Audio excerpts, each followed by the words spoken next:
Welcome back to our channel.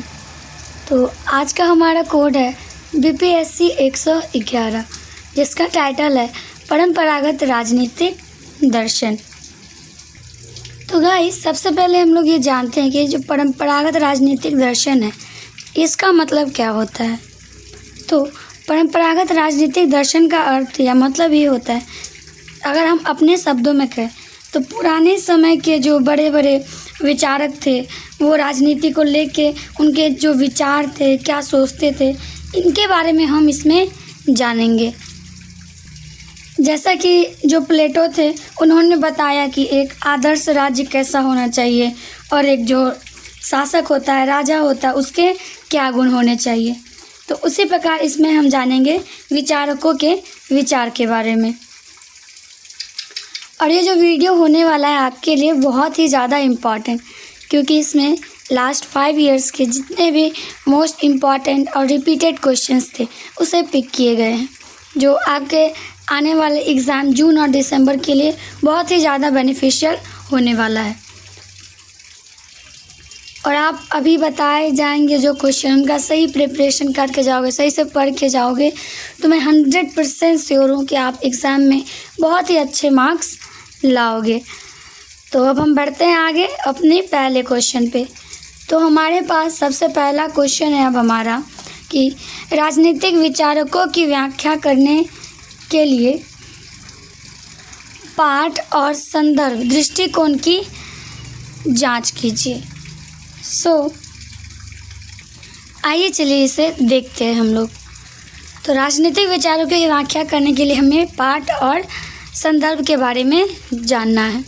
तो यहाँ लिखा है कि राजनीतिक विचारों की व्याख्या के लिए पाठ मतलब कि टेक्स्ट और संदर्भ मीन्स कॉन्टेक्स्ट दृष्टिकोण दोनों ही महत्वपूर्ण माने जाते हैं। और पाठ दृष्टिकोण में किसी विचारक के मूल ग्रंथों, भाषा, तर्क और अवधारणाओं का सूक्ष्म अध्ययन किया जाता है। इस दृष्टिकोण के अनुसार किसी भी राजनीतिक विचार को समझने के लिए उसके शब्दों और तर्कों का शुद्ध अर्थ निकालना आवश्यक है। मतलब यहाँ कहने का मतलब क्या है, यहाँ जो भी लिखा है अगर उसे हम अपनी भाषा में शॉर्ट में ऐसे बोलें तो हम कहेंगे कि पाठ दृष्टिकोण का मतलब है कि किसी विचारक ने अपनी किताब या लेख में जो लिखा है उसे ध्यान से पढ़ के उसके असली विचारों को समझना। मतलब कि हम उसके शब्दों और बातों का सही अर्थ समझते हैं बिना किसी दूसरी चीज़ को बीच में लाए। उसके बाद जो हमारा संदर्भ है, अब संदर्भ दृष्टिकोण राजनीतिक विचारों को उनके ऐतिहासिक, सामाजिक, आर्थिक और सांस्कृतिक परिवेश में समझने पर बल देता है।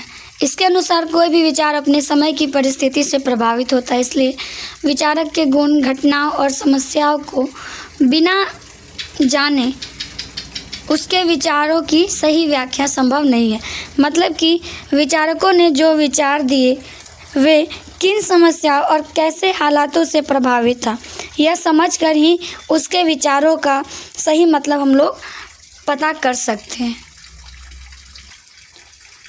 तो अतः राजनीतिक विचारकों की सम्यक व्याख्या के लिए पाठ और संदर्भ दोनों दृष्टिकोण का समन्वय जरूरी है, क्योंकि पाठ या केवल संदर्भ से पूर्ण समझ प्राप्त नहीं होती।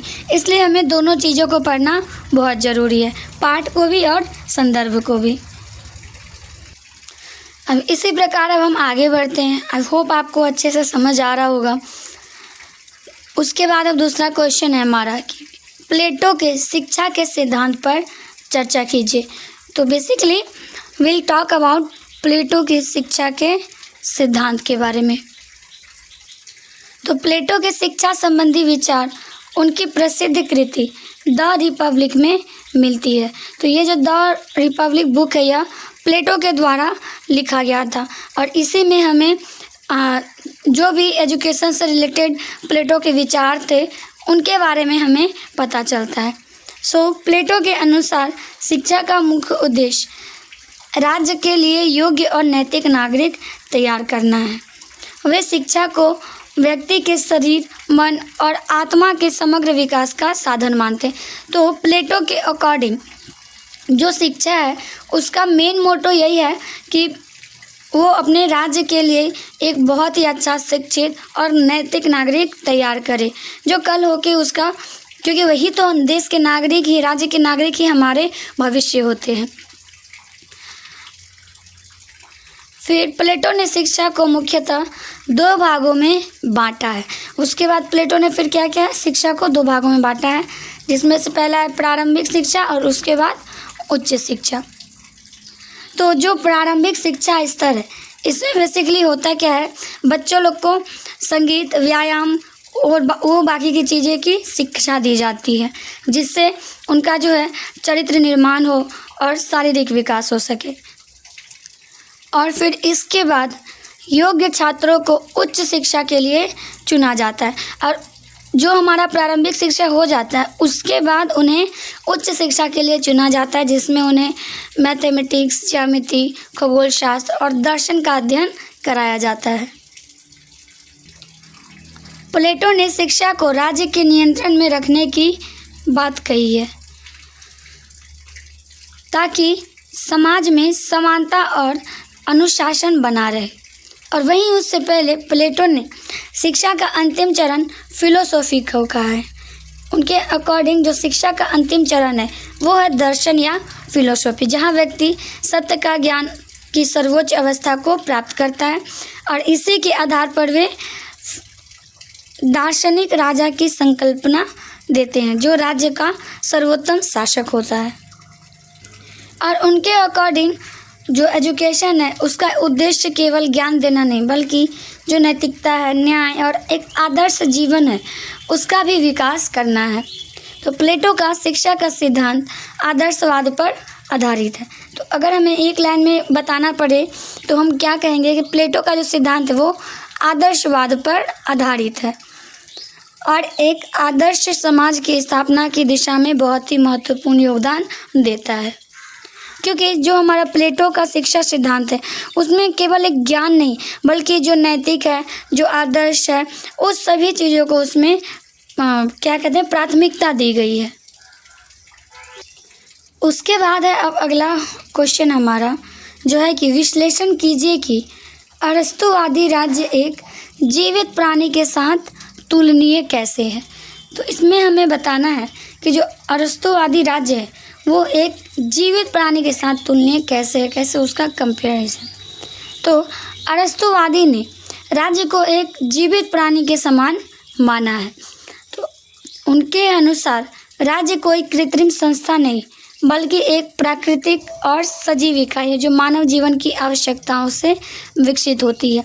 तो उनके अकॉर्डिंग जो राज्य है वो एक जीवित प्राणी है। जैसे हम लोग जीवित प्राणी, वैसे ही एक राज्य भी जीवित प्राणी है।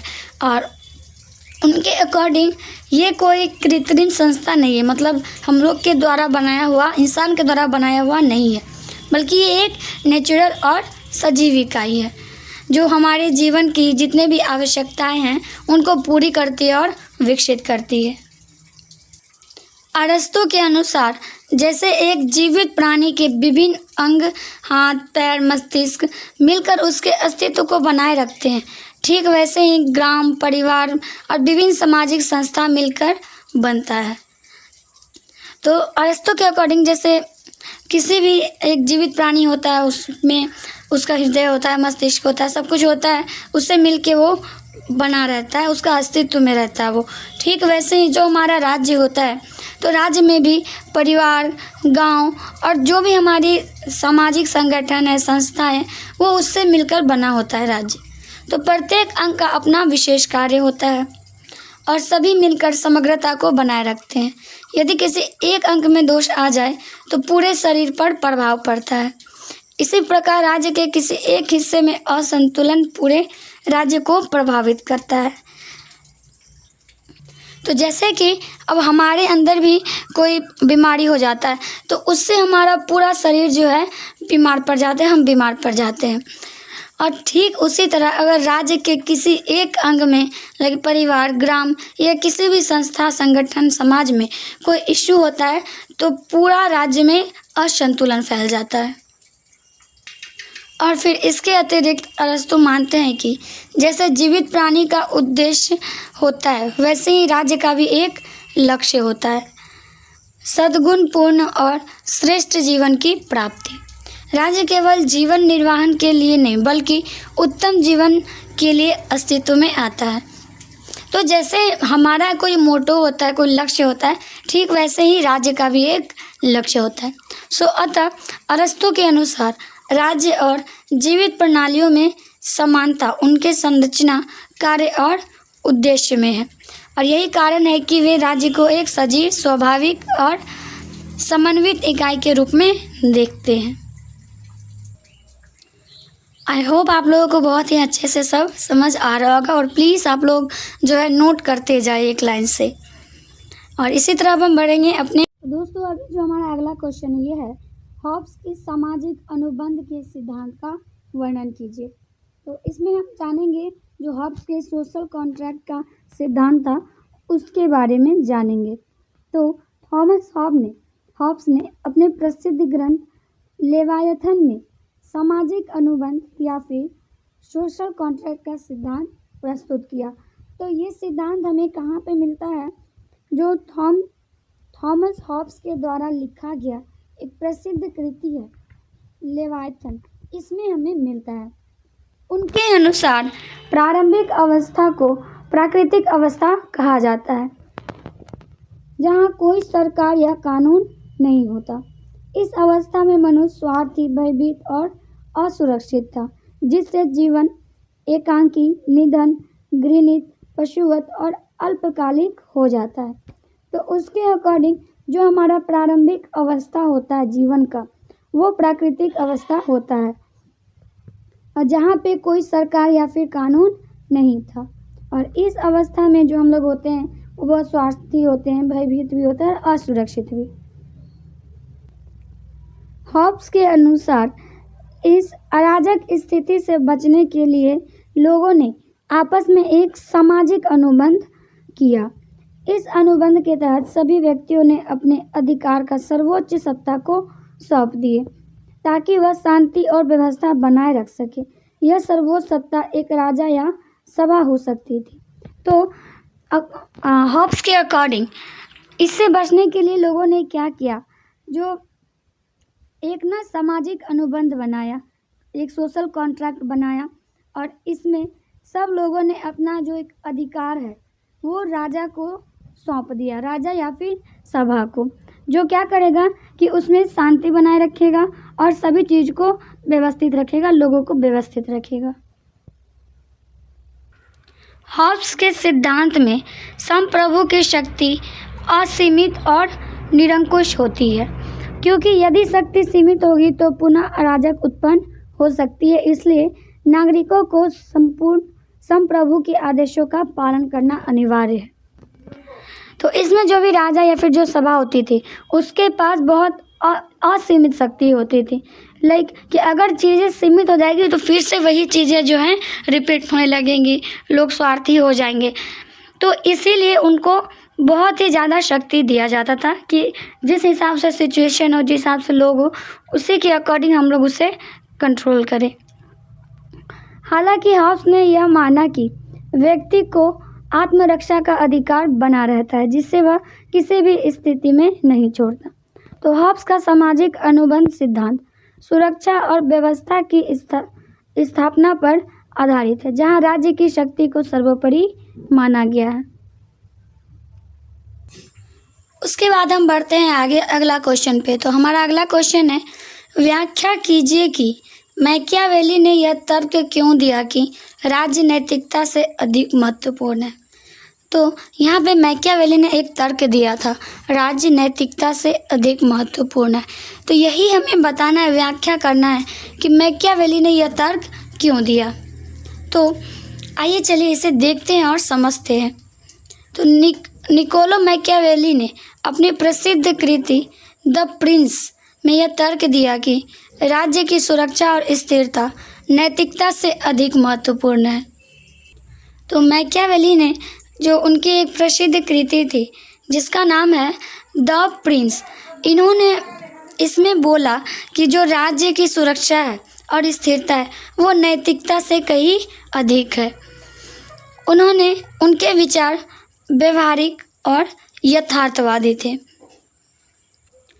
मैकियावेली का मानना था कि राज्य का क्षेत्र नैतिकता से अलग होता है, राजनीति का जो क्षेत्र है वो नैतिकता से अलग होता है। शासक का पहला कर्तव्य राज्य को सुरक्षित और शक्तिशाली बनाए रखना है। तो उनके अकॉर्डिंग उनका मानना भी यही है कि जो शासक है या राजा, उसका पहला कर्तव्य यही है कि वो राज्य को सुरक्षित और शक्तिशाली बनाए रखे।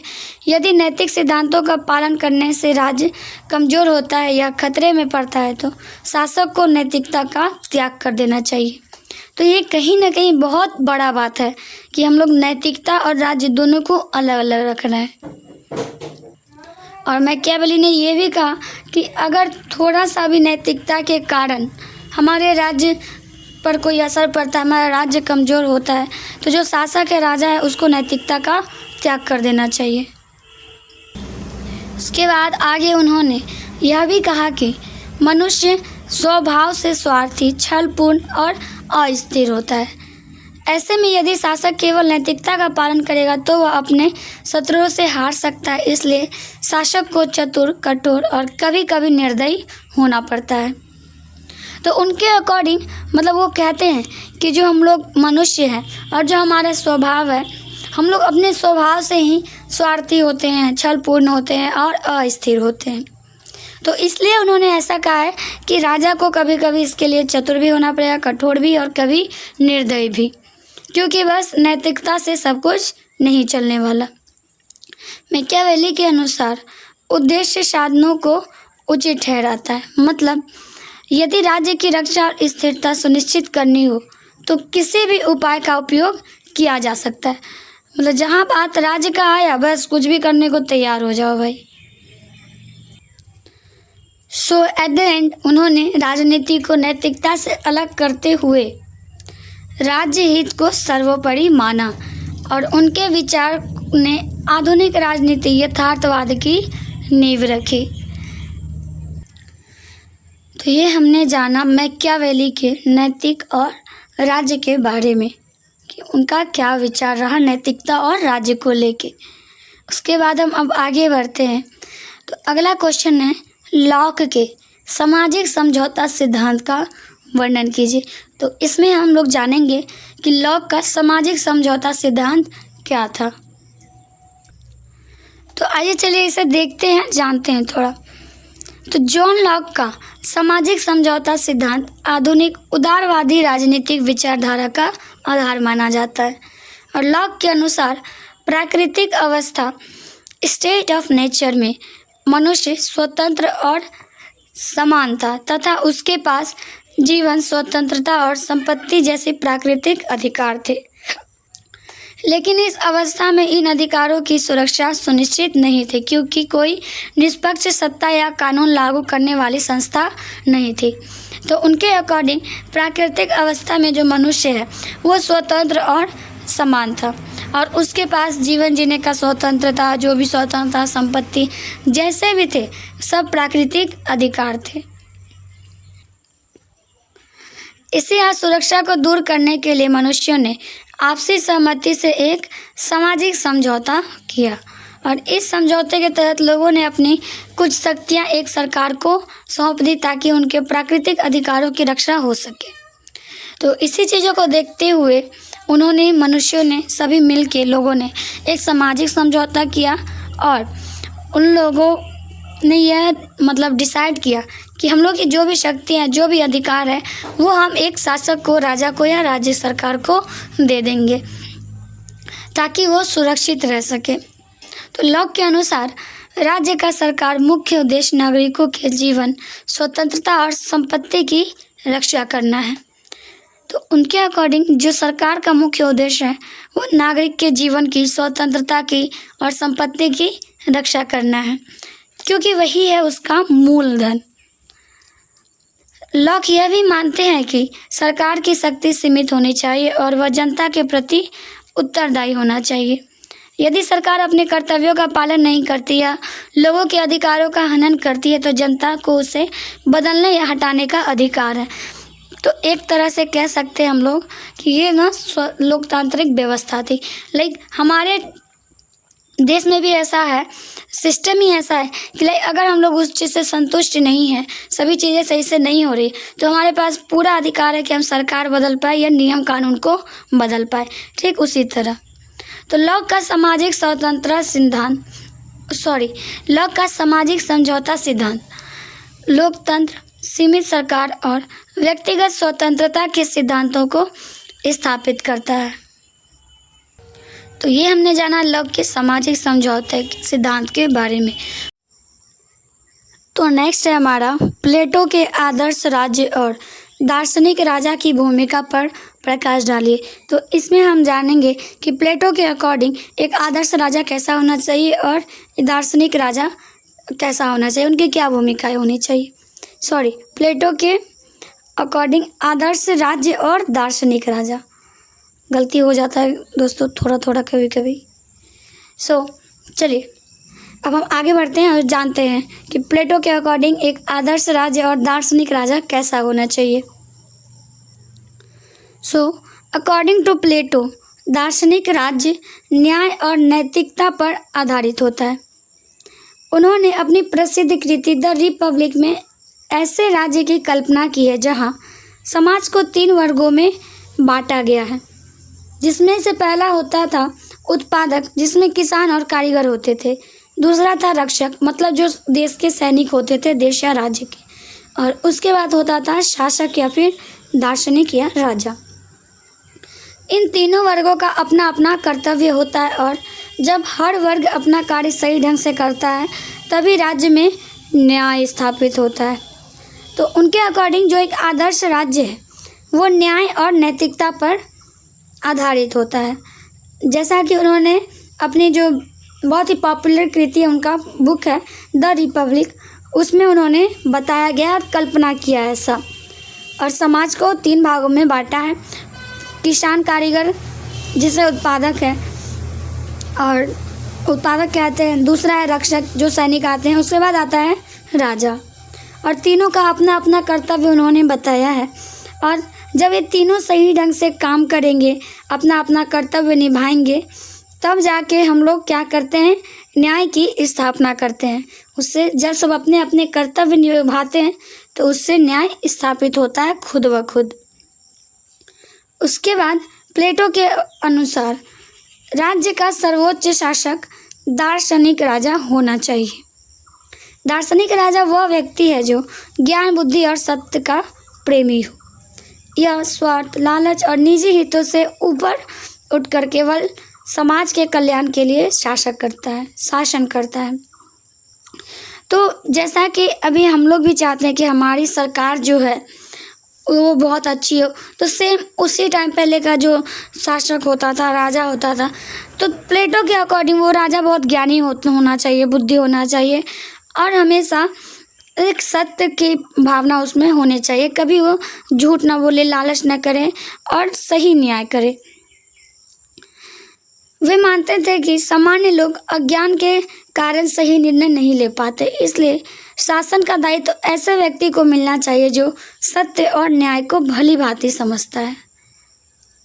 लेकिन हम लोग राज्य अपना अगर सरकार बनाते हैं तो उसी व्यक्ति को बनाएंगे ना जो सही निर्णय ले पाएगा, सही न्याय कर पाएगा, हर कुछ सही से कर पाएगा, जिसके पास ज़्यादा बुद्धि होगा। तो सेम उसी तरह प्लेटो के अकॉर्डिंग भी एक सर्वोच्च शासक जो राजा है होना चाहिए। दार्शनिक राजा कठोर शिक्षा और प्रशिक्षण के बाद तैयार होते हैं, जिससे उसमें विवेक, संयम और नैतिकता विकसित होती है। उसका उद्देश्य व्यक्तिगत लाभ नहीं बल्कि पूरे राज्य का हित होता है। तो फॉर द एग्जाम्पल, अगर किसी को डीएम बनना हो या फिर एसपी बनना हो तो उसके लिए क्या करना पड़ता है, हम लोग को एक एग्ज़ाम निकालना पड़ता है on one of the hardest exam, और उसके बाद हम लोग का सिलेक्शन होता है। कई बार नहीं भी होता है, और सिलेक्शन होने के बाद भी हमें और भी कई सारे प्रोसेस करने पड़ते हैं। लाइक सिलेक्शन के तो हमारे 3 हो जाते हैं, लाइक पहले प्रीलिम्स दो, फिर मेंस, फिर इंटरव्यू। अब तीनों में पास हुए तब जाके हम एक आईपीएस या आईएएस ऑफिसर बनते हैं। तो सेम उसी तरह उस टाइम भी एक दार्शनिक राजा का भी वैसा ही होता था। प्लेटो का आदर्श राज्य एक ऐसा संगठित और संतुलित समाज है जहाँ दार्शनिक राजा के नेतृत्व में न्याय, शांति और समृद्धि की स्थापना होती है। तो एक वर्ड में अगर हमें कहना पड़े तो हम क्या कहेंगे कि प्लेटो का आदर्श राज्य एक ऐसा संगठित और संतुलित समाज जहाँ पे दार्शनिक राजा के नेतृत्व में न्याय, शांति और समृद्धि स्थापित होती है। तो यहाँ हमने जाना कि प्लेटो के अकॉर्डिंग एक आदर्श राज्य कैसा होना चाहिए और एक दार्शनिक राजा कैसा होना चाहिए। तो अब हम आगे बढ़ते हैं अब अगले क्वेश्चन पे। तो अब है हमारा अगला क्वेश्चन, वो है नागरिकता पर अरस्तु की धारणा को स्पष्ट कीजिए। तो आइए चलिए अवधारणा को हम लोग जो धारणा है उसको स्पष्ट करते हैं। तो अरस्तु के अनुसार नागरिकता या सिटीजनशिप की धारणा राज्य के स्वरूप और उद्देश्य से गहराई से जुड़ी हुई है। उन्होंने अपनी प्रसिद्ध कृति पॉलिटिक्स में नागरिक की परिभाषा देते हुए कहा कि नागरिक वह व्यक्ति है जो राज्य के शासन और न्यायिक कार्यों में भाग लेता है। तो उनकी जो एक सबसे प्रसिद्ध बुक है अरस्तु की पॉलिटिक्स, उसमें उन्होंने नागरिक की परिभाषा दी है और वो कहते हैं कि नागरिक एक ऐसा व्यक्ति होता है, वह व्यक्ति होता है जो राज्य के शासन और जो न्यायिक कार्य है उसमें भाग लेता है। फिर आगे अरस्तु के अनुसार केवल राज्य में रहना या जन्म लेना नागरिकता के लिए पर्याप्त नहीं है। वास्तविक नागरिकता वही है जो निर्णय लेने की प्रक्रिया में सक्रिय भागीदारी करता हो, जैसे विधानसभा में भाग लेना या न्यायालय में निर्णय देना। इसी प्रकार नागरिकता केवल अधिकार का नहीं बल्कि कर्तव्य भी है। तो अरस्तु के अनुसार बस किसी राज्य या किसी देश में जन्म लेना या रहना ही नागरिकता नहीं होता, बल्कि उसके लिए सही निर्णय लेना, सक्रिय भागीदारी निभाना अपना, तो वो होता है एक नागरिकता। जैसे हम लोग विधानसभा में भाग लेते हैं और जो भी हमारा कोर्ट है उसमें अपना निर्णय देते हैं, तो इसी प्रकार नागरिकता केवल अधिकार नहीं होता बल्कि हमारा कर्तव्य भी होता है। उसके बाद अरस्तु ने नागरिकता को नैतिक और राजनीतिक विकास का साधन माना है। उनके अनुसार राज्य का उद्देश्य अच्छा जीवन प्रदान करना है और नागरिक इसी प्रक्रिया के माध्यम से अपने गुणों का विकास करते हैं। बट जो अरस्तु की नागरिकता की धारणा थी वो सीमित थी। उन्होंने महिलाओं, दासों और कारीगरों को पूर्ण नागरिकता से बाहर रखा, क्योंकि उनके अनुसार ये वर्ग शासन कार्यों में सक्रिय भागीदारी नहीं कर सकते। लेकिन उन्होंने अरस्तु ने एक चीज़ किया, उन्होंने महिलाओं को और जो दास होते थे और जो कारीगर होते थे उनको नागरिकता से बाहर ही रखा, क्योंकि उनके अकॉर्डिंग ये लोग जो होते थे महिलाएं, दास और कारीगर, वो शासन कार्य में सक्रिय भागीदारी नहीं कर सकते थे। तो अरस्तु की नागरिकता की अवधारणा सहभागिता, कर्तव्य और नैतिक विकास पर आधारित है, जो आधुनिक लोकतांत्रिक विचारों की आधारशिला मानी जाती है। तो ये हमने जाना अरस्तु के अकॉर्डिंग नागरिकता क्या है। उसके बाद हम आगे बढ़ते हैं अगले क्वेश्चन पे। तो अगला क्वेश्चन है, निकोलो मैकियावेली के राजनीतिक विचारों को प्रभावित करने वाली ऐतिहासिक परिस्थितियों का विश्लेषण कीजिए। तो निकोलो मैकियावेली के राजनीतिक विचारों को समझने के लिए उस समय की ऐतिहासिक परिस्थितियों का अध्ययन हमें बहुत ही आवश्यक है। 15वीं से 16वीं शताब्दी में इटली कई छोटे छोटे राज्यों में विभाजित था, जैसे फ्लोरेंस, वेनिस और मिलान। इन राज्यों के बीच निरंतर संघर्ष और सत्ता के लिए षड्यंत्र चलते रहते थे, जिससे राजनीतिक अस्थिरता बनी रहती थी। विदेशी आक्रमण भी एक महत्वपूर्ण कारक था। फ्रांस और स्पेन जैसे शक्तिशाली देशों ने इटली के आंतरिक मामलों में हस्तक्षेप किया और इसी कारण इटली की एकता और सुरक्षा खतरे में पड़ गई। इन परिस्थितियों ने मैकियावेली को एक मजबूत और प्रभावशाली शासक की आवश्यकता का विचार दिया, और यही जो इतनी सारी चीज़ें इटली में होने लगी, तो यही मैकियावेली के मन में एक शासक एक प्रभावी शासक और मजबूत शासक की आवश्यकता को समझाने लगे कि नहीं, हमें इस चीज़ की ज़रूरत है। मैकियावेली स्वयं फ्लोरेंस की राजनीति से जुड़े थे और उन्होंने राजनीतिक षड्यंत्रों, विश्वासघात और सत्ता संघर्ष को करीब से देखा। तो मैकियावेली जो थे वो खुद ही फ्लोरेंस की राजनीति से जुड़ गए, जिससे उन्होंने जो राजनीति में हो रहे हैं, जो षड्यंत्र चले जाते हैं, विश्वासघात किया जाता है, जो संघर्ष होता है, वो सभी चीज़ों को बहुत ही अच्छा से और करीब से देखे और जाने। उनके निर्वासन ने उनके विचारों को प्रभावित किया, जिसके दौरान उन्होंने अपनी प्रसिद्ध कृति द प्रिंस लिखी।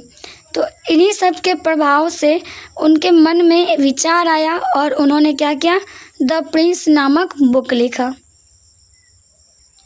और इसके अलावा भी पुनर्जागरण काल का प्रभाव भी महत्वपूर्ण था, जिसमें रियलिज्म और मानव केंद्रित सोच को बढ़ावा मिला। मैकियावेली ने नैतिकता से अलग होकर राजनीति को व्यवहारिक दृष्टिकोण से देखा और इटली की राजनीतिक अस्थिरता, विदेशी हस्तक्षेप, व्यक्तिगत अनुभव और पुनर्जागरण के प्रभाव ने मैकियावेली के राजनीतिक विचारों को एक आकार दिया। और उन्हीं सब चीज़ों को देख के, वहाँ के सिचुएशंस को देख के मैकियावेली जो है बहुत ही प्रसिद्ध राजनीतिज्ञ बने। तो हमारा अभी 10th क्वेश्चन आ चुका है दोस्तों। तो क्वेश्चन है, हॉब्स की प्रकृति की स्थिति और प्रकृति की नियम की अवधारणा को स्पष्ट कीजिए। तो क्वेश्चन क्या है, हॉब्स की प्रकृति की स्थिति और प्रकृति के नियम की अवधारणा को हमें बताना है। थॉमस हॉब्स ने अपनी प्रसिद्ध कृति लेवायथन, उनके द्वारा क्या लिखा गया था, लेवायथन बुक लिखा गया था, जैसा कि हमने पहले भी जाना। इसमें प्रकृति की स्थिति और प्रकृति के नियम की अवधारणाओं को विस्तार से समझाया गया। तो इसमें हमें 2 अवधारणा देखने को मिलता है, जिसमें से जो पहली अवधारणा है वो है प्रकृति की स्थिति और दूसरी अवधारणा प्रकृति के नियम। तो अभी हम जानेंगे इन दोनों अवधारणाओं को। हॉब्स के अनुसार प्रकृति की स्थिति वह अवस्था है जहाँ कोई राज्य, कानून या सत्ता नहीं होती। तो हॉब्स के अकॉर्डिंग जो प्रकृति की स्थिति वो एक ऐसी अवस्था होती है जहाँ पे कोई भी राज्य, कानून या सत्ता बिल्कुल ही नहीं होता और यहाँ पे जो भी मनुष्य होते हैं वो स्वतंत्र होते हैं और एक समान होते हैं। लेकिन कहीं ना कहीं जो ये चीज़ है ये हमारे राज्य में अराजकता को जन्म देती है और इसमें क्या हो जाता है, जब पूर्ण स्वतंत्रता मिल जाती है किसी को तो वह स्वार्थी हो जाता है और संघर्ष करने लगता है और एक दूसरे के विरुद्ध उनमें झगड़ा करने की भावना, युद्ध करने की भावना जो है उत्पन्न हो जाती है। इसी अवस्था में जीवन एकाकी, निर्धन, घृणित, क्रूर और छोटा होता है। वहीं आगे इस अराजक स्थिति से बचने के लिए हॉब्स ने क्या किया, प्रकृति के नियम की अवधारणा को प्रस्तुत किया। ये ऐसे तर्कसंगत नियम हैं जो मनुष्य को शांति और सुरक्षा की ओर ले जाता है। तो इसमें ना बेसिकली 2 नियम अभी दिया हुआ है, जिसमें से पहला है शांति की खोज करना और उसके बाद जो दूसरा नियम है वो है अपने कुछ अधिकारों का त्याग कर दूसरे के साथ समझौता करना। मतलब अगर ऐसा कुछ होता है तो हम लोग ज़्यादा से ज़्यादा क्या करें, शांत रहने का कोशिश करें, शांति को ढूंढें। और जो दूसरा नियम है, लाइक अगर हम लोग को अपना कोई अधिकार को छोड़ के, अपना किसी बात को छोड़ के अगर हम लोग समझौता कर पाते हैं दूसरों से तो हमें वही करना चाहिए, जो अपने अधिकार हैं उसको छोड़ देना चाहिए। पूरे अधिकार नहीं बल्कि जो कुछ 1-2 अधिकार होते हैं, ताकि हमारे बीच या 2 लोगों के बीच समझौता हो पाए। जैसा कि हम लोग बेसिकली फ्रेंडशिप में भी करते हैं कि हाँ यार चल रहने दे, जो है सो है, तो ठीक वैसे ही यहाँ पे है। इन्हीं नियमों के आधार पर लोग आपस में सामाजिक अनुबंध करते हैं और एक सर्वशक्तिमान राज्य की स्थापना करते हैं जो कानून की और व्यवस्था को बनाए रखता है। तो हॉब्स की ये अवधारणाएं राज्य की आवश्यकता और उसकी शक्ति को उचित ठहराती है। उसके बाद अब आगे हम चलते हैं। तो अब अगला क्वेश्चन आता है कि प्लेटो के पारलौकिक रूपों के सिद्धांतों का वर्णन कीजिए और उनके राजनीतिक और नैतिक दर्शन में अच्छे का प्रारूप फॉर्म्स ऑफ द गुड की प्रासंगिकता की व्याख्या कीजिए। तो प्लेटो का पारलौकिक रूपों का सिद्धांत थ्योरी ऑफ फॉर्म्स उनके दर्शन का केंद्रीय तत्व है और इस सिद्धांत के अनुसार वास्तविक संसार से परे एक आदर्श और शाश्वत संसार होता है जहाँ रूप या फिर आइडियाज स्थित हैं। भौतिक जगत की वस्तुएं इन आदर्श रूपों की केवल अपूर्ण प्रतियां होती हैं। उदाहरण के लिए संसार की सभी सुंदर वस्तुएं सौंदर्य के रूप की अपूर्ण झलक मात्र है। प्लेटो के अनुसार ज्ञान केवल इन शाश्वत रूपों को समझने से ही संभव है, न कि इंद्रियों द्वारा प्राप्त अनुभव से। और इसी प्रकार उनका दर्शन बौद्धिक और आदर्शवादी है। और फिर इन रूपों से सर्वोच्च अच्छे का प्रारूप है जो सभी अन्य रूपों का स्रोत है और आधार है। यह सूर्य के समान है जो न केवल वस्तुओं को प्रकाश देता है बल्कि उन्हें अस्तित्व भी प्रदान करते हैं। अच्छे का प्रारूप को जानना ही सच्चा ज्ञान और सत्य की प्राप्ति है। राजनीतिक और नैतिक दर्शन में इसकी विशेष प्रासंगिकता है। प्लेटो के अनुसार केवल वही व्यक्ति शासन करने योग्य है जिसने अच्छे के रूप का ज्ञान प्राप्त किया है। यही दार्शनिक राजा है। ऐसा शासक न्याय, सत्य और नैतिकता के आधार पर राज्य का संचालन करता है। तो एट द एंड हम लोग कह सकते हैं कि अच्छे का प्रारूप प्लेटो के नैतिक आदर्शों और आदर्श राज्य की नींव है जो समाज में न्याय और सद्भाव स्थापित करता है। तो अब है अगला क्वेश्चन उसके बाद कि अरस्तु के सर्वोत्तम साध्य राज्य के विचार की व्याख्या कीजिए। तो अरस्तु ने अपनी कृति पॉलिटिक्स में सर्वोत्तम साध्य राज्य बेस्ड प्रैक्टिकेबल स्टेट का विचार प्रस्तुत किया गया है। तो ये जो सर्वोत्तम साध्य राज्य है इसका हमें विचार कहाँ मिलता है? अरस्तु द्वारा लिखित बुक पॉलिटिक्स में। अरस्तु आदर्शवादी कल्पनाओं के बजाय यथार्थवादी दृष्टिकोण अपनाते हैं।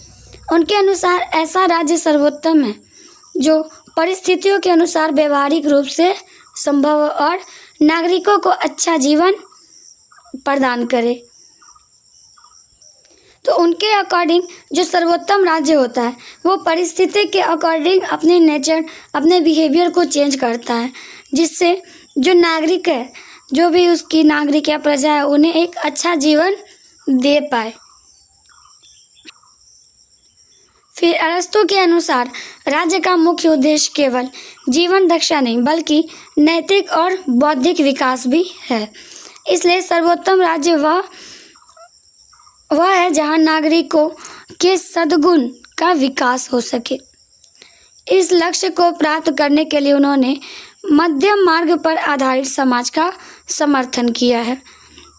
उन्होंने मध्यम वर्ग को राज्य की स्थिरता का आधार माना है, जो मिडिल क्लास फैमिली होते हैं उन्हें। उनके अनुसार अत्यधिक धनवान और अत्यधिक गरीब वर्ग के बीच संघर्ष होता है जबकि मध्यम वर्ग संतुलन बनाए रखता है। इसलिए सर्वोत्तम साध्य राज्य में मध्यम वर्ग का प्रभुत्व होना चाहिए। तो उनके अकॉर्डिंग जो मिडिल क्लास फैमिली होते हैं, जो मिडिल क्लास लोग होते हैं, वही सबसे ज़्यादा बैलेंस्ड होते हैं। क्योंकि अगर जो ज़्यादा पैसा वाला है अपर क्लास फैमिली तो उसके पास पैसा का ही गुमान होता है, और जो गरीब होता है तो वो ऑलरेडी गरीबी से गुजर रहा होता है। तो इसलिए कहीं ना कहीं उन्होंने मिडिल क्लास को ही सर्वोत्तम माना।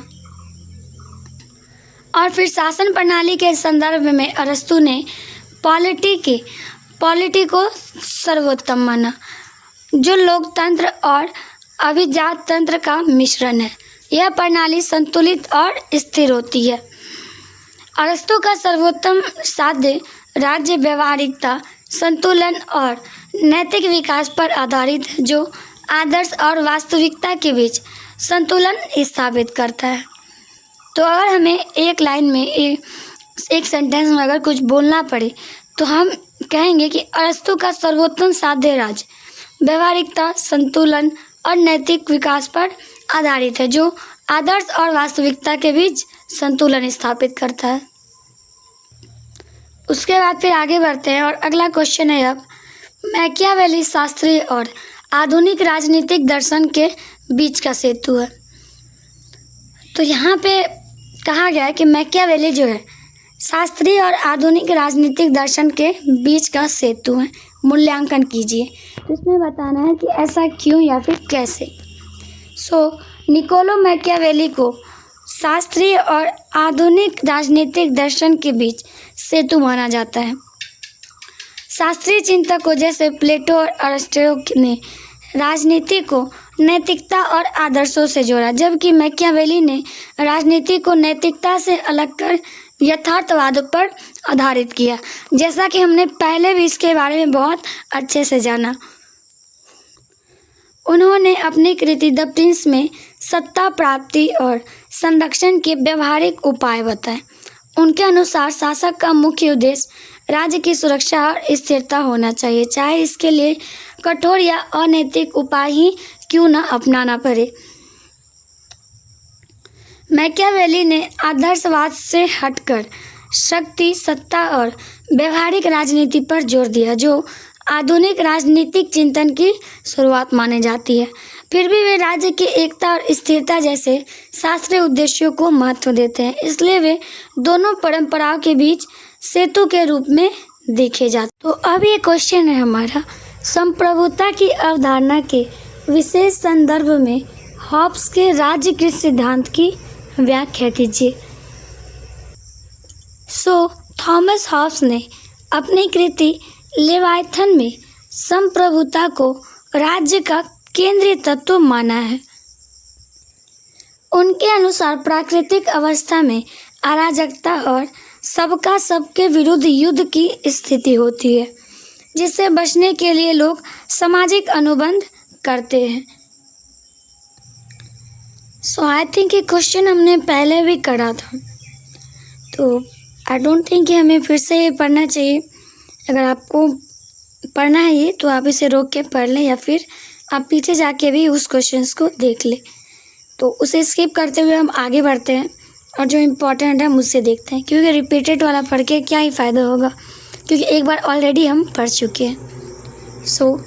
The next question is lock का संपत्ति का सिद्धांत उनके राजनीतिक दर्शन का केंद्र है, स्पष्ट कीजिए। तो इसमें हमें बताना है कि जो लॉक का संपत्ति का सिद्धांत है वो उनके राजनीतिक दर्शन का केंद्र है, कैसे। जॉन लॉक के राजनीतिक दर्शन में संपत्ति का सिद्धांत केंद्रीय स्थान रखता है। उन्होंने अपनी कृति टू ट्रीटाइजेस ऑफ गवर्नमेंट में बताया है कि मनुष्य के प्राकृतिक अधिकारों में जीवन, स्वतंत्रता और संपत्ति शामिल है। तो ये जो जीवन, संपत्ति और स्वतंत्रता है वो मनुष्य के प्राकृतिक अधिकार हैं। लॉक के अकॉर्डिंग संपत्ति का आधार श्रम का सिद्धांत, लेबर थ्योरी ऑफ प्रॉपर्टी है। तो उनके अकॉर्डिंग जो संपत्ति का अधिकार है वो श्रम का सिद्धांत है। जब कोई व्यक्ति अपने श्रम को प्रकृति के संसाधनों के साथ मिलाता है तो वह वस्तु उसकी निजी संपत्ति बन जाती है।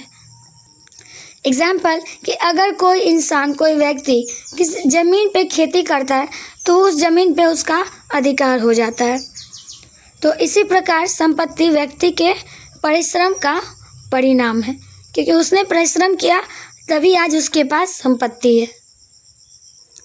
लॉक ने संपत्ति के अधिकार को सीमित भी किया। उन्होंने कहा कि व्यक्ति उतनी ही संपत्ति ले सकता है जितना वह उपयोग कर सके और दूसरों के लिए पर्याप्त संसाधन छोड़ दे, और इसके साथ उन्होंने जो अधिकार है उसको सीमित भी किया कि जितना ज़रूरत हो, जितना उपयोग कर सके बस उतना ही ले। वहीं लॉक का संपत्ति सिद्धांत उनके पूरे राजनीतिक दर्शन का आधार है, क्योंकि इसी के माध्यम से वे राज्य की उत्पत्ति, उद्देश्य और सीमाओं को स्पष्ट करते हैं। अब इसी के साथ अब हम आगे बढ़ते हैं। तो अगला क्वेश्चन आता है हमारा, प्लेटो और अरस्तु के आकार के सिद्धांत, थ्योरी ऑफ फॉर्म पर एक तुलनात्मक निबंध लिखी। तो इसमें हमें कंपेयर करना है प्लेटो और अरस्तु के जो आकार के सिद्धांत हैं उन्हें। सो प्लेटो के अकॉर्डिंग पहले हम लोग देखते हैं। तो प्लेटो के अनुसार आकार एक पारलौकिक और शाश्वत संसार में विद्यमान है। भौतिक जगत की वस्तुएं इन आदर्श रूपों को केवल अपूर्ण प्रतियां हैं। जैसे कि संसार की सभी सुंदर वस्तुएं सौंदर्य के रूप की छाया मात्र है। प्लेटो के अनुसार सच्चा ज्ञान इन्हीं शाश्वत रूपों को समझने से प्राप्त होता है। लेकिन इसी के विपरीत अरस्तु का क्या कहना है कि अरस्तु ने इन विचारों का विरोध किया।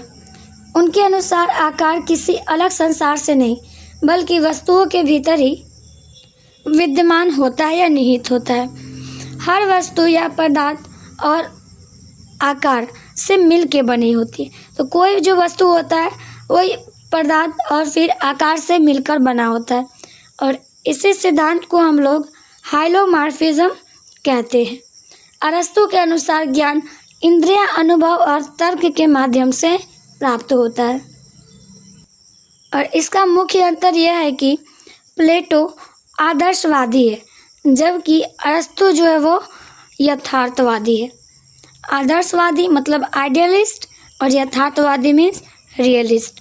प्लेटो ने रूपों को स्वतंत्र और सर्वोच्च माना है जबकि अरस्तु ने उन्हें वस्तु के भीतर ही स्थिर बताया है।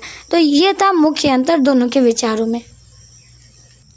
प्लेटो और अरस्तु के आकार के सिद्धांत में समानता होते हुए भी उनकी व्याख्या और दृष्टिकोण में मूलभूत अंतर है, जो पश्चिमी दर्शन की दो अलग धाराओं को दर्शाता है। और इसी प्रकार अब हम बढ़ते हैं। अब आगे जो है वो है हमारे शॉर्ट क्वेश्चंस, जिसमें हमें कुछ टॉपिक्स दिए रहेंगे और उनके बारे में हमें बताना है। तो ये जो शॉर्ट क्वेश्चंस होने वाले हैं आपके, ये 5 मार्क्स के होते हैं। तो आइए चलिए एक के बाद इन सभी को देखते हैं और समझते हैं। तो सबसे पहला है इसमें नारीवाद व्याख्या। तो इसमें हम जानेंगे नारीवाद के बारे में। तो नारीवाद व्याख्या वह दृष्टिकोण है जिसके माध्यम से समाज, राजनीति और साहित्य इतिहास को महिलाओं के अनुभव और लैंगिक समानता के संदर्भ में समझा जाता है, और इसका उद्देश्य है पितृसत्तात्मक व्यवस्था की आलोचना करना और महिलाओं के अधिकारों, समान अवसरों तथा स्वतंत्रता को बढ़ावा देना।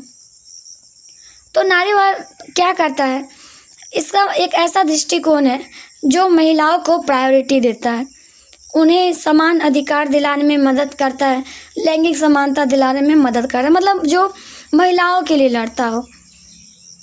क्योंकि अभी के टाइम में जो है, अभी तो थोड़ा कम है, लेकिन इससे पहले बहुत ही ज़्यादा हमारे साथ भेदभाव हुआ करता था नारियों के साथ, और यह दिखाता है कि कैसे पारंपरिक विचारों और संस्थाओं से महिलाओं के साथ भेदभाव किया जाता है। नारीवाद व्याख्या केवल महिलाओं के अधिकारों की बात नहीं करती, बल्कि एक न्यायपूर्ण और समान समाज की स्थापना पर भी बल देती है। उसके बाद आगे हमारा प्राकृतिक अधिकार। प्राकृतिक अधिकार के बारे में वैसे तो हमने पहले से ही जाना, मतलब जो ऐसे अधिकार जो हमें जन्म से प्राप्त होता है, जैसे जीवन जीने की और स्वतंत्रता की और जो संपत्ति के अधिकार होते हैं, ये हमें जन्म से ही प्राप्त होते हैं और इसको कोई हमसे छीन नहीं सकता। और राज्य का मुख्य उद्देश्य भी यही होता है कि वो हमारे इन अधिकारों की रक्षा करे, और जब भी सरकार इसका उल्लंघन करती है या विरोध करती है तो नागरिकों को उसका विरोध करने का भी अधिकार है। तो ये सारे जो अधिकार है ये है हमारे प्राकृतिक अधिकार। उसके बाद अगला है निजी और सार्वजनिक नैतिकता। तो इसमें हम जानेंगे निजी नैतिकता और सार्वजनिक नैतिकता के बारे में। तो जो निजी नैतिकता है हमारा, वो व्यक्ति के व्यक्तिगत जीवन, आचरण और मूल्यों से संबंधित होती है, जैसे ईमानदारी, परिवार के प्रति कर्तव्य और व्यक्तिगत आचरण। जो मतलब हमारे निजी लाइफ से संबंधित हो वो है निजी नैतिकता। और इससे के विपरीत जो हमारा सार्वजनिक नैतिकता है वह समाज और राज्य के स्तर पर लागू होता है, जैसे न्याय, समानता और कानून का पालन। तो यही है निजी नैतिकता, मतलब जो अपना खुद का हो, और सार्वजनिक जो मतलब समाज के लिए, कानून के लिए, सरकार के आगे हो। वैसे उतना कुछ तो डिफरेंस है नहीं इनमें। तो एक संतुलित समाज के लिए आवश्यक है कि निजी और सार्वजनिक नैतिकता के बीच समन्वय बना रहे। तो वहीं अब दूसरा है हमारा उत्तर आधुनिकवादी व्याख्या। तो उत्तर आधुनिकतावादी व्याख्या वह दृष्टिकोण है जो सार्वभौमिक सत्य और एकमात्र वास्तविकता के विचार को चुनौती देती है। यह मानता है कि सत्य और ज्ञान सापेक्ष होते हैं, मतलब रिलेटिव होते हैं, और सामाजिक, सांस्कृतिक और ऐतिहासिक संदर्भ पर निर्भर करते हैं। इस दृष्टिकोण में शक्ति, भाषा और विमर्श की भूमिका महत्वपूर्ण होती है। यह पारंपरिक सिद्धांतों और महान कथाओं की आलोचना करता है और विविधता, बहुलता तथा अलग अलग दृष्टिकोणों को महत्व देता है। तो यही था हमारा उत्तरवादी आधुनिकतावाद। उसके बाद फिर अब अगला है हमारा मार्क्सवादी दृष्टिकोण। तो मार्क्सवादी दृष्टिकोण कार्ल मार्क्स के विचारों पर आधारित होती है। इसके अनुसार समाज का आधार आर्थिक संरचना होती है जो वर्गों में विभाजित होती है, शोषक और शोषित। यह दृष्टिकोण मानता है कि इतिहास वर्ग संघर्ष का इतिहास है। पूंजीवादी व्यवस्था में श्रमिकों का शोषण होता है, इसलिए सामाजिक परिवर्तन और समानता के लिए क्रांति आवश्यक है। मार्क्सवाद एक वर्गहीन और शोषण मुक्त समाज की स्थापना का लक्ष्य रखता है। तो शॉर्ट में बोले तो मार्क्सवादी दृष्टिकोण वही है जो वर्गहीन और शोषण मुक्त समाज की स्थापना का लक्ष्य रखता है। उसके अकॉर्डिंग मतलब जितने भी चीज़ें हो रही हो वो सब सही हो और सब कुछ शोषण मुक्त। उसके बाद नेक्स्ट है फिर मानव प्रकृति पर मैकियावेली के विचार। निकोलो मैकियावेली के अनुसार मानव स्वभाव मूलतः स्वार्थी, चंचल और अस्थिर होता है। उनके अकॉर्डिंग जो मानव स्वभाव होता है स्वार्थी, चंचल और अस्थिर होता है, और लोग अपने हितों के लिए जल्दी से निष्ठा बदल सकते हैं और भय या लाभ से अधिक प्रभावित होते हैं। इसलिए शासक को मानव स्वभाव को समझते हुए कठोर और व्यवहारिक नीतियाँ अपनानी चाहिए। मैकियावेली का मानना था कि केवल नैतिकता के आधार पर शासन संभव नहीं है, बल्कि शक्ति, चतुराई और कभी कभी कठोरता भी आवश्यक होती है। उनके विचार यथार्थवादी राजनीति को दर्शाते हैं। तो इसके बारे में हमने और भी डिटेल से पहले भी पढ़ा, तो ये बस हमने शॉर्ट में इसे रीड कर लिया और अच्छे से भी इसे समझ गए। अब बढ़ते हैं आगे और देखते हैं अपना अगला टॉपिक। तो अगला टॉपिक है हमारा सीमित सरकार। सीमित सरकार क्या है? तो वह अवधारणा जिसमें राज्य की शक्तियों पर नियंत्रण और प्रतिबंध लगाए जाते हैं ताकि वह नागरिकों के अधिकार का उल्लंघन ना कर सके। मतलब ऐसी व्यवस्था जिसमें हम लोग जो राज्य की शक्ति है, नियम कानून है या सरकार है, उस पर प्रतिबंध लगा सके, उनके विरुद्ध आवाज़ उठा सके। जॉन लॉक ने इस विचार का समर्थन किया है और उनके अनुसार सरकार का मुख्य कार्य जीवन, स्वतंत्रता और संपत्ति जैसे प्राकृतिक अधिकारों की रक्षा करना है, और यदि सरकार अपनी सीमाओं का अतिक्रमण करती है तो जनता उसे बदलने का अधिकार है। यह सिद्धांत आधुनिक लोकतांत्रिक संवैधानिक शासन और कानून के शासन की नींव होती है। तो यही था हमारा सीमित सरकार। उसके बाद ये है लेवियाथन। अब ये लेवियाथन के बारे में हमने पहले भी जाना कि ये थॉमस हॉब्स के द्वारा लिखा गया था। हाँ, तो इसके बाद जानते हम लोग प्लेटो का पत्नियों और संपत्ति का साम्यवाद। तो प्लेटो ने अपनी कृति द रिपब्लिक में रक्षक वर्ग के लिए पत्नियों और संपत्ति के साम्यवाद का विचार प्रस्तुत किया है। उनके अनुसार इस वर्ग के लोगों के पास निजी संपत्ति या निजी परिवार नहीं होना चाहिए। स्त्रियां और बच्चे सामूहिक रूप से राज्य के अधीन होंगे। इनका उद्देश्य स्वार्थ, लालच और पारिवारिक पक्षपात को समाप्त कर राज्य के प्रति पूर्ण निष्ठा सुनिश्चित करना है। प्लेटो मानते थे कि इससे एकता, समानता और न्याय स्थापित होगा, क्योंकि शासक वर्ग केवल सार्वजनिक हित में कार्य करेगा। तो प्लेटो के अकॉर्डिंग वो कहते हैं कि जो भी शासक है उसके पास पत्नी या संपत्ति कुछ नहीं होना चाहिए। अगर वो रहेंगे तो वो क्या होगा, मोह माया में फंसा रहेगा एक साइड से। उसके बाद अब अगला है हमारा, गेडेमर द्वारा दी गई सत्तामूलक अनिवार्यता की अवधारणा की व्याख्या कीजिए। तो अब हम जानते हैं इसके बारे में थोड़ा सा। हांस ग्योर्ग गाडामर के अनुसार सत्तामूलक अनिवार्यता का मतलब है यह समझना कि मनुष्य के अस्तित्व का आवश्यक हिस्सा है। यानी समझ केवल दिमाग की क्रिया नहीं बल्कि जीवन की स्वाभाविक प्रक्रिया है। हम किसी भी बात या पाठ को अपने अनुभव, परंपरा और समय के अनुसार समझते हैं। गेडेमर कहते हैं कि हमारे पूर्वाग्रह और सांस्कृतिक पृष्ठभूमि भी समझ को प्रभावित करते हैं, इसलिए समझ हमेशा बदलते रहती है, लेकिन यह मानव जीवन के लिए आवश्यक है। लेकिन उनका कहने का मतलब है कि जो ये समझ है यह हमारे मनुष्य के अस्तित्व के लिए बहुत इम्पोर्टेंट है, ज़रूरी है। उसके बाद दूसरा अब हमारा कि मूल पाठ विषयक और सांदर्भिक पठन से आप क्या समझते हैं। ये जो हमारा टेक्सचुअल रीडिंग है, मूल पाठक विषयक पठन, इसका अर्थ है किसी पाठ को उसके शब्दों, भाषा शैली और संरचना के आधार पर समझना। इसमें ध्यान केवल पाठ के भीतर निहित अर्थ पर केंद्रित रहता है।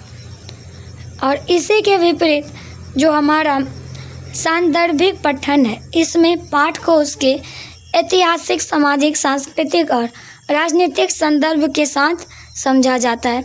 इसमें लेखक की पृष्ठभूमि, समय काल और परिस्थितियों को भी ध्यान में रखा जाता है। और दोनों पठन की विधियाँ महत्वपूर्ण हैं। मूल पाठ पठन पाठ के आंतरिक अर्थ को स्पष्ट करता है, जबकि सांदर्भिक पठन उसके व्यापक और गहरे अर्थ को समझने में सहायता करता है। तो जितने भी हमारे इम्पोर्टेंट क्वेश्चंस थे यहीं पे ख़त्म होते हैं। और अगर आपको ये PDF चाहिए होगा तो चैनल के डिस्क्रिप्शन में हमारा कॉन्टैक्ट नंबर दिया है, आप वहाँ से कॉन्टैक्ट करके परचेस कर सकते हैं। और वीडियो के लास्ट तक बने रहने के लिए आप लोगों का बहुत बहुत धन्यवाद। वीडियो अच्छी लगी हो लाइक, शेयर और सब्सक्राइब ज़रूर करें। मिलते हैं अगली वीडियो में।